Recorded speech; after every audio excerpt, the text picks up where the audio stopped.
So disclosures. Hey, this isn't actually required because I'm not like presenting at a medical conference or anything, but I think they're cool. So we're gonna do that. And I can't remember all that's on there, but yeah, I created Keto Chow in 2015. It's actually open source. You can make it from ingredients that are available online. Yeah, all that stuff. I'm not a doctor. My formal schooling is in graphic design and network systems infrastructure, stuff like that, okay? So, Miriam, can you turn the camera just a little bit while I'm over here? Thanks. Like you, I can also research for myself, though. There's this guy you may have heard of named Dave, and he advocates that you do your own research. And unfortunately, he only can process one experiment at a time. If you parallelize this, you can do more. So, yeah, I started experimenting for myself. I think the best sources for nutrition are from animals, and learning to cook is paramount for improving your health. That's funny coming from a guy who shills meal replacements, but we're going to get into that. Now, I also think that just because you don't have time to cook, you shouldn't settle for junk or fasting unless you want to. Just eat real food is a form of gatekeeping. And it's a virtue signaling and communicates to others that their food choices are inferior to yours. Okay? I know why people say that, though. They're coming from a point of view that they were so messed up by the standard American diet, by all the processed food. They're like, just eat real food. And that's okay. It's a good advice. But just be aware of what you're saying to people as well. Last but not least, hey, much of this discussion relates to packaged foods. Eating animal products makes this academic, okay? So, humans require specific forms of different nutrients. Well, man, I keep on referring to my slides anyway. And, well, in case you didn't know, humans are not bacteria, and we are not ruminants. There's a lot of, There's a lot of stuff that we cannot process because we do not have the stuff to do that. We don't have the stomach for it, literally. We also don't have the bacteria in us. So we need vitamin A, we need vitamin K, D, B9/folate, we're going to get into that, B6, B12, magnesium, selenium, all these these are just the ones I could easily remember. We cannot produce these ourselves. We have to steal it from a lower life form. Much like I cannot remember any of my children's phone numbers, I use a lower life form. That's just what we do nowadays, right? So, hey, what's the difference between these different engines? You've got a gasoline engine, a diesel engine, and a Stirling engine. You guys familiar with Stirling engines? They're actually kind of cool. You heat them up, and they just go based off of differences in temperature. Really cool stuff. But what's the difference between these? You've got human beings and you've got bacteria. What is the difference between those? So the bacteria is able to take stuff and convert it around that we just can't get into. So vitamin D. Okay, egocalciferol. You're welcome. Vitamin D3, cholecalciferol. What's the difference between those two? The short version is one comes from plant sources and one comes from animal sources. Guess which one is superior? The animal one, because a lower life form has done all the hard work for us and made it into what we need. We're just kind of set up for this sort of thing. So if you have vitamin D2, it has to be converted into D3 by exposure to the sun. When you go out and you say, I'm getting my vitamin D, what you really need to say is I'm going out and I'm converting D2 into D3, because that's what's going on. Whereas if you just get D3 directly, which is what any competent doctor, like Dr. Bair, is going to recommend to his patients. He's going to prescribe that. It's kind of the prescription strength version of vitamin D. Hey, it's magnesium time. Resin time. Okay. No Evan and Caitlin fans here? Okay. Magnesium is really important. It's one of those ones that is kind of well, there's kind of like 3 buckets. It's more than this. This is very simplifying it. But you've got the terrible white paint, which is magnesium oxide. It's literally, well, I should have explained this before. Your body can't break up elements from things like oxygen. If you've got magnesium stuck to oxygen, it's really difficult for humans to separate those. We just don't care. It's too much energy. Let the bacteria do that. So when you have something like magnesium oxide, your body isn't going to be able to use it very well. The uptake on it it's terrible. You've got magnesium citrate, which, hey, you absorb it pretty well, but it has a laxative effect. Tends to run through you. If you've ever turned 45 and gotten a colonoscopy, thank you very much. That was a fun experience. Install a bidet, by the way. You'll be having a lot of magnesium and it'll go through you, and magnesium citrate is kind of the thing. But then you have all of the magnesium malate, magnesium glycinate, magnesium orotate, all those eights. What are those eights? You take an amino acid and you stick it on the end of the element that you want to be able to be absorbed by people, and now you have a way to transport it, and then the people can cut that off. Well, your cells can do it. And it cuts that off, and now you've got that. If you ever are looking at a supplement, and you look at the the ingredient, and it says magnesium oxide, just put it down. It is absolutely worthless. And the thing about it is, we go back to the vitamin D2. Vitamin D2 is cheap. Magnesium oxide is cheap. And this is the sort of thing that you would use if you were making a supplement or a product that you were not planning on using yourself, and you didn't care if it was effective for people. Okay? That happens too often. But it's cheap. Also, vitamin D2, I didn't point this out really well, but that's the vegan version. Vitamin D3, it's very difficult to get one that is vegan or vegetarian. It's really, really hard. So why can't we chew on metals? Well, here we go.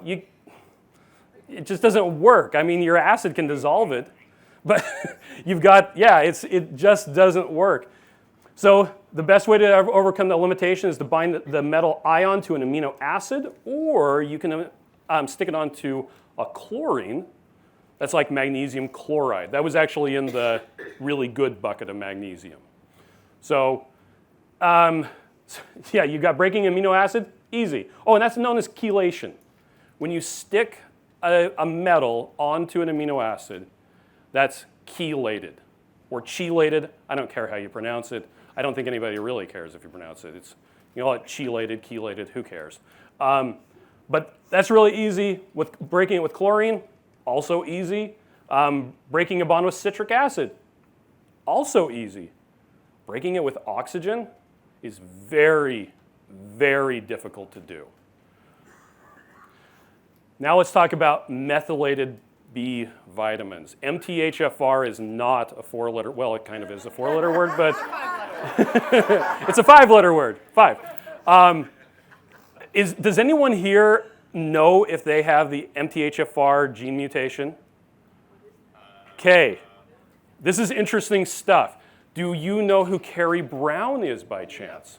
Okay, Carrie Brown is a big advocate for checking your genome to see if you have this gene mutation.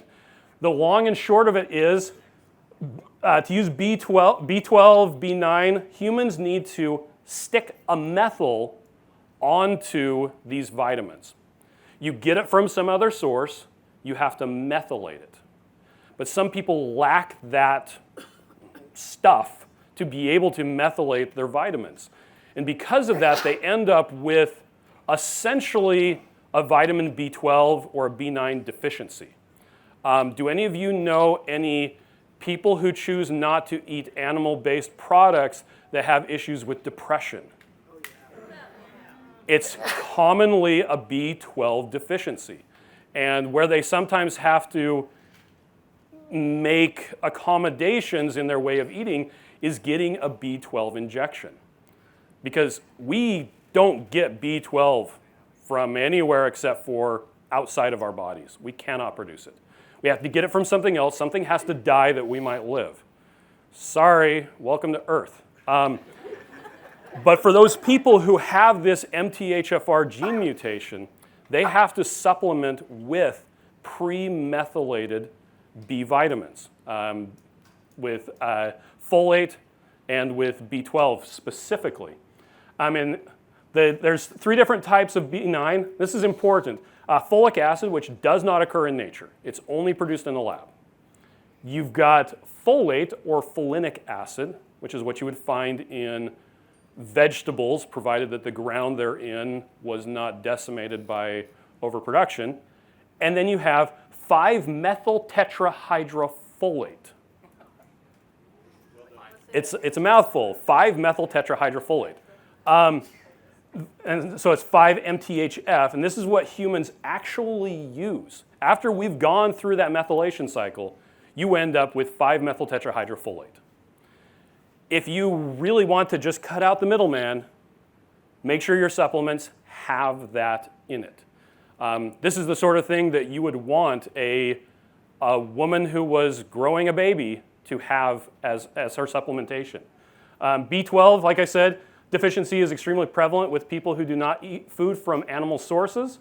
And the symptoms of B12 deficiency can be seen in people with MTHFR who do not supplement with methylcobalamin, which is B12 with the methyl added. A lot of times when you're looking at food packaging, if you decide you want to have prepackaged foods, pay attention to the ingredients. I know it looks like a lot of gobbledygook, but the forms of the vitamins is very important. And if they don't tell you what they are, assume that they're bad. Vitamin A. Has anyone heard Dr. Bair ask, is there vitamin A in carrots? There is no vitamin A in carrots. There's a precursor, beta-carotene. Beta-carotene has to be converted by your body into retinol, which is, beta-carotene, alpha-carotene, beta-cryptoxanthin. They all have to be changed. Lycopene, lutein, and zeaxanthin are non-provitamin A compounds. They could be useful, we just don't know at this point. Ketchup is really proud of the fact that it has zeaxanthin on it. It's like, cool story, bro. Then you've got actual retinol, which is actual vitamin A. This is what you want, this is what you need, this is what humans crave. And RAE, retinol activity equivalent, is a measurement of if you take the precursor and you convert it, like with perfect efficiency, into retinol. And why not just use retinol? Like, again, eliminate the middleman. So we've got this, the link right there and the QR code is to a talk by Dr. Peter Ballerstedt talking about when is protein not protein. And I would not do it justice, even trying to impersonate his eloquency on the subject. But suffice it to say, when you pick up a bag of beans and then promptly put it down, but before you do that, look at the protein concentrate on that, or the content. The protein content on a bag of beans is actually an expression of the amount of nitrogen that can be found in that. And that's assuming that all of the nitrogen that's in that bag is, well, in the stuff, is in amino acids. And all of those amino acids are human digestible proteins, which is a huge assumption. Now, the bacteria that's inside of the rumen of a cow can take all of that stuff and turn it into delicious meat protein. You, on the other hand, cannot. And so when you look at the protein nutrition information on a packaged food, if it's primarily coming from plant sources, it will not actually be that amount of protein. You may be getting a pittance of what's on that package. It just doesn't equate. Again, we're kind of back to, if you really are interested in nutrition, you might want to check out animal-sourced foods. That's my view of it as an engineer. So and the crude protein is what they're putting on the packaging. So you can check out more. Dr. Ballerstedt, he just does a great job at it. But vitamin K is another really important thing that you have to get the right form. You've got regular vitamin K, K1, and then you've got, well, vitamin K2, which is actually called MK7. There's MK4 as well, but anyway. So I'm not even going to try to pronounce that. Let's see, it's phyloquinone. It comes from plants. We absorb about 10% of it.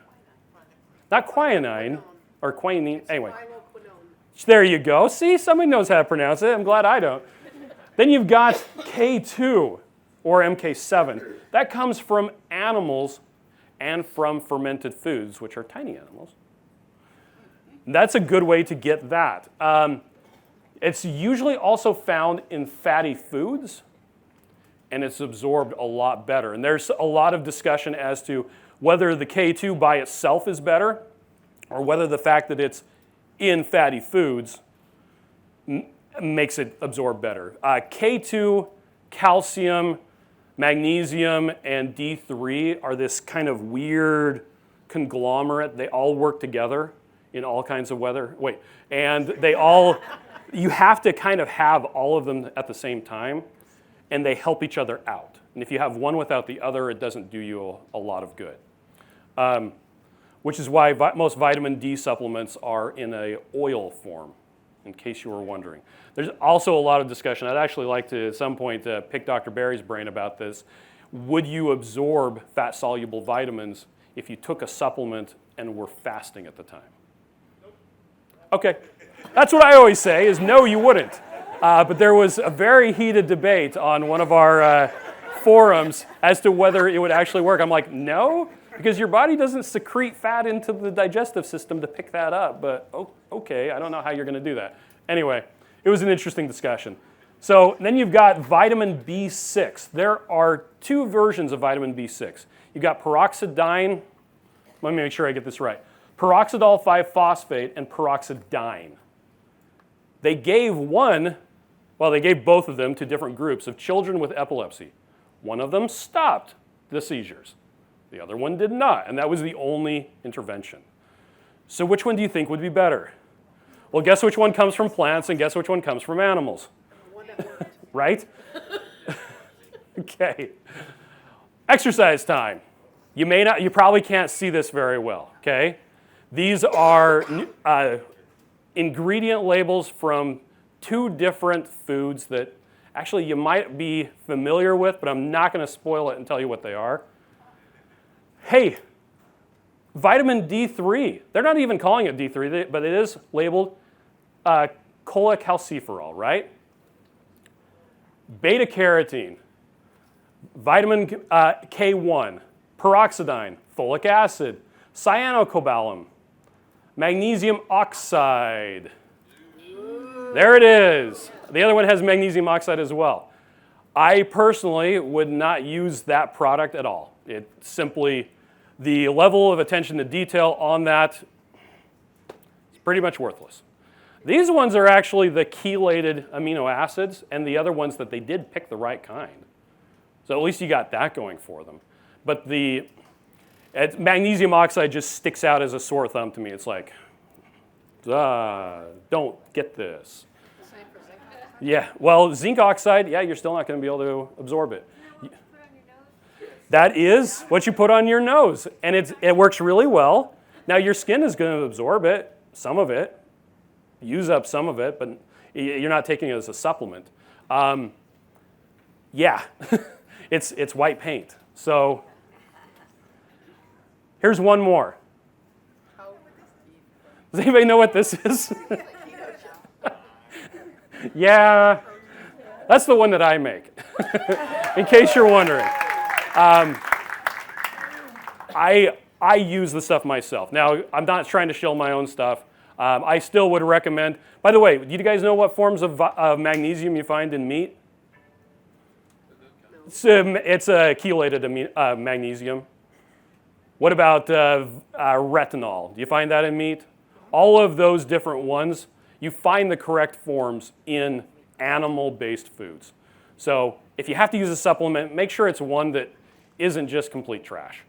And then whenever we get into the discussion about looking at, I mean, you got all these different chemical names, right? Like, what do those even mean? Okay, this is the ingredients of an all-natural egg. Okay? Those right there, you see those at the bottom? The people in the back might not be able to see it. Those are known carcinogens. In California, you would be required to have a Proposition 65 warning if 1,000 times that would cause its birth defects in rats. Strangely enough, my product, Keto Chow, the chocolate and the snickerdoodle, actually have a Proposition 65 warning because the cinnamon and the cocoa powder were grown in the ground, and anything you grow in the ground will have lead, period. End of discussion. You run that through an animal and you don't have that anymore. So I think we're back to have animal source foods. But let's talk about one more thing. When does the source not actually matter? So over on the far left, you've got water, right? So what's the difference between those? So the one lower down, when you burn methane, it produces carbon dioxide and water. You are creating water. Wow. Okay, then this other one, it's been in elephants, rain, the ocean, sewage, Swiss mountain springs, locked in a bottle of bourbon for 15 years, back in the sewer, and now it's distilled water for a CPAP. What is the difference between those two molecules? Like nothing. It's literally the same stuff. Whether you create it new or whether you keep reusing the same stuff, when you get down to a base molecule, as long as there's not anything else in there, it's the same stuff. Okay, what about this one? That's vitamin C, by the way. Okay, we need vitamin C, right? Unless you're really on a carnivore diet, and Sean Baker still hasn't had scurvy, right? Have you had scurvy yet? Okay, cool. It competes with glucose pathways, I think. I'm trying to remember the exact thing, but you're what's that? And there is vitamin C in meat. You're right. I just remember, I think it was in Good Calories, Bad Calories. He was talking about how your requirement for vitamin C appears to go down. Another cool lady I was listening to a couple years about at the Carnivory Con was advocating that we need new nutrition guidelines for carnivores or people on a low-carb diet because you don't need the same stuff. Anyway, so we've got this one. It's extracted from orange juice in small batches by moonlight using gold tools. Okay? And this one is created by combining Aspergillus niger, which is mold found on food, and pure glucose. The results are purified and distilled, then crystallized. None of the source material remains. What is the difference between those two molecules? Aside from one, sounds kind of scary, right? And one is from oranges and gold tools. But what's the difference? What's the functional difference between those two? What I'm trying to communicate here is that sometimes we get a little bit dogmatic in the nutrients and things like that. Whether you get your vitamin C from steak, whether you get your vitamin C from liver, which sounds like a good way to get it, whether you just can't handle liver and you gotta go for eggs. Did you guys know that chicken livers are in eggs? Or at least the stuff to make chicken livers? Right? You get the whole chicken. You get the whole chicken. Yeah, boneless chicken right there. So whether you're getting your vitamin C from that or whether you're getting it from something that is put through a fermentation process to create it and then purify it, there isn't a difference between those, provided that it's pure enough that there's not any contamination. So here's my generic end slide with contact information. Hey, come join our live streams. They're a lot of fun. And that's it.